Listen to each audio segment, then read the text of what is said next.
세상 돌아가는 복잡한 이야기들 저희가 아주 쉽고 재밌게 풀어드릴게요. 자, 2026년 1월 3일입니다. 이날 정말 영화 같은 일이 벌어졌죠. 역사가 되풀이된다는 말이 있잖아요.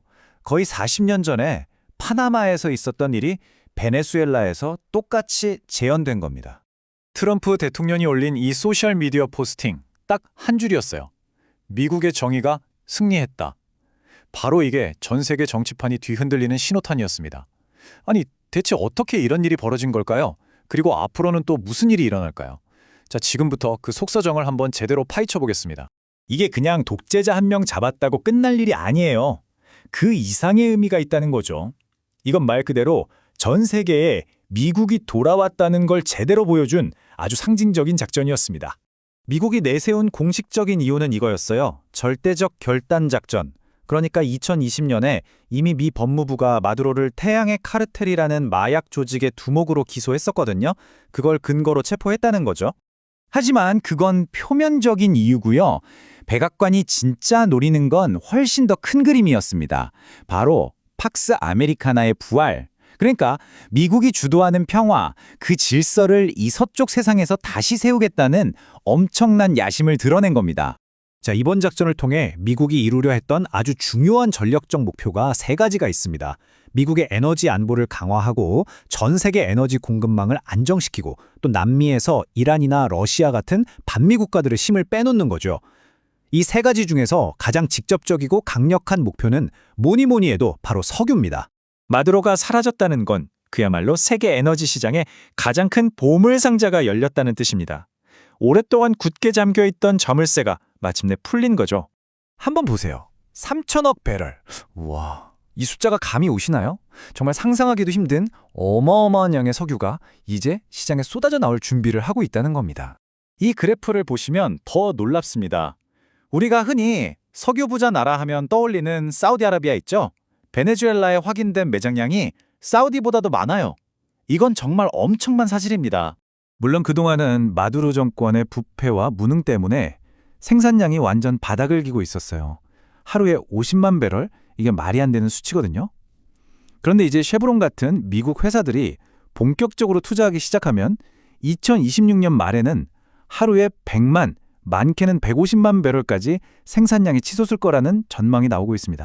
이게 왜 중요하냐면 결국 전 세계 경제에 엄청난 영향을 주기 때문입니다. 유가가 떨어지면 어떻게 될까요? 당연히 우리 주유소 기름값도 싸지고 전 세계를 괴롭히던 인플레이션도 한숨 돌릴 수 있게 되는 거죠. 우리 모두에게 정말 좋은 소식일 수 있습니다.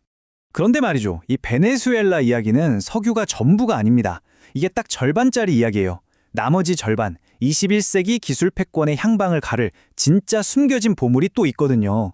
그게 바로 콜탄이라는 광물입니다. 이름은 좀 낯설죠?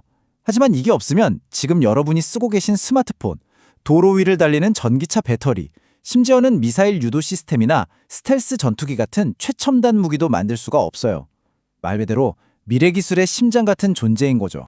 미국이 왜 이렇게 서둘러서 마두로를 몰아냈을까요? 바로 이 콜탄 때문이기도 합니다.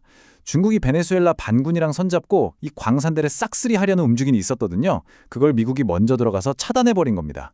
다가올 기술 전쟁에서 정말 중요한 한 수를 둔 거죠. 자, 이렇게 베네수엘라에서 한 방 제대로 맞은 중국, 가만히 있을 리가 없죠. 중국의 반격은 아주 빠르고 날카로웠습니다. 미국의 가장 아픈 약점을 정확히 파고들었죠. 석유를 잃었으니 흙으로 되갚겠다. 바로 이겁니다. 생각해보세요. 중국 입장에서는 베네수엘라에 빌려준 돈이 무려 6천억 달러예요. 우리 돈으로 80조 원이 넘습니다. 이 돈을 떼일 위기에 처한 데다 값싼 석유 공급처까지 잃게 생긴 거죠. 당연히 가만히 있을 수가 없죠. 어떻게든 보복에 나설 수밖에 없는 상황입니다. 자, 이게 바로 중국이 꺼내든 비장의 카드입니다. 바로 히토류죠.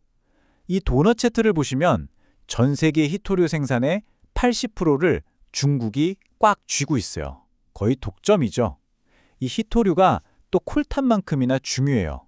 전기차부터 풍력터빈, 반도체, 첨단 산업 어디 하나 안 쓰이는 곳이 없습니다. 그러니까 핵심은 이거예요. 중국이 이 압도적인 시장 지배력을 무기처럼 쓰겠다는 겁니다. 미국으로 가는 히토류 공급을 틀어막겠다. 수도꼭지를 잠가버리겠다. 이렇게 대놓고 신호를 보내고 있는 거죠. 블룸버그 같은 외신에서는 중국의 보복 시나리오를 이렇게 예측하고 있습니다.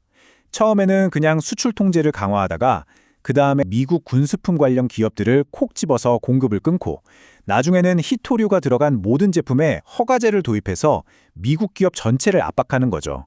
이건 정말 미국 산업계 전체를 마비시킬 수도 있는 무서운 카드입니다. 자, 정리해 보겠습니다. 베네수엘라에서 벌어진 이 하나의 사건이 사실은 석유, 첨단 광물, 그리고 미국과 중국의 패권 다툼이라는 거대한 톱니바퀴들을 한꺼번에 돌리기 시작한 엄청난 나비 효과를 불러왔다는 겁니다. 과연 팍스 아메리카나의 화려한 귀환일까요?